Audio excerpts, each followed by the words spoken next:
Lead boxing truth.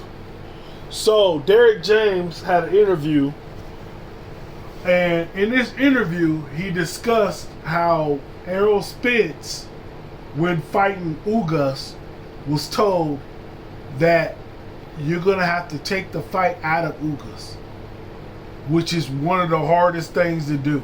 He broke things down on how Ugas was determined not to be, broken down. He said this guy defected 6 times.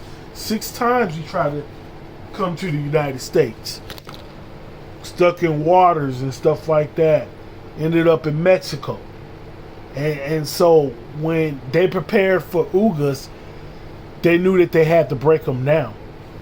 And the unique thing about Errol Spence is that his punch output, he puts out probably about 100 punches.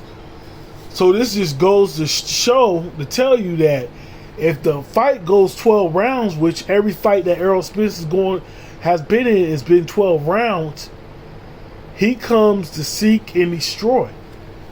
So more than likely, Errol Spence, he go 12 rounds, he's gonna hurt something. He's trying to hurt something. And if he gets you hurt, or if you start noticing somebody's getting hurt, that's the Errol Spence effect. He's breaking something down. He already took out Kell Brook's other eye. He already broke down Danny Garcia. He already broke down Ugas. And what a lot of people are forgetting is that Ugas went against Pacquiao.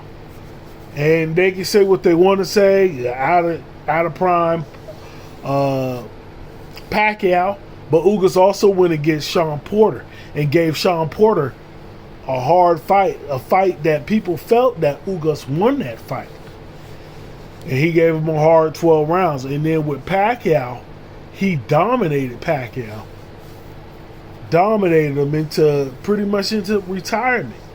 So for Errol Spence to, right after that fight, go and fight Ugas, because remember, Errol Spence was supposed to fight Pacquiao.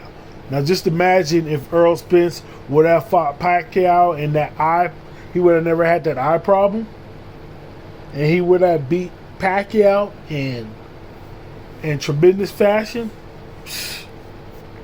Errol Spence would have been considered one of the best fighters of this generation of beating Pacquiao, because at that time people felt that Pacquiao was going to beat Ugas. There's no way. He was going to beat Ugas, and then him and Errol Spence were finally going to have that fight. But it never came to fruition because Ugas interrupted that and beat him. So when Derrick James explains how he systematically breaks them down and what their strategy is when they fight somebody, it's always, he's always being very technical. And, he's saying that, yes, Errol Spence is good fundamentally at a lot of things. And he's very good at systematically breaking people down.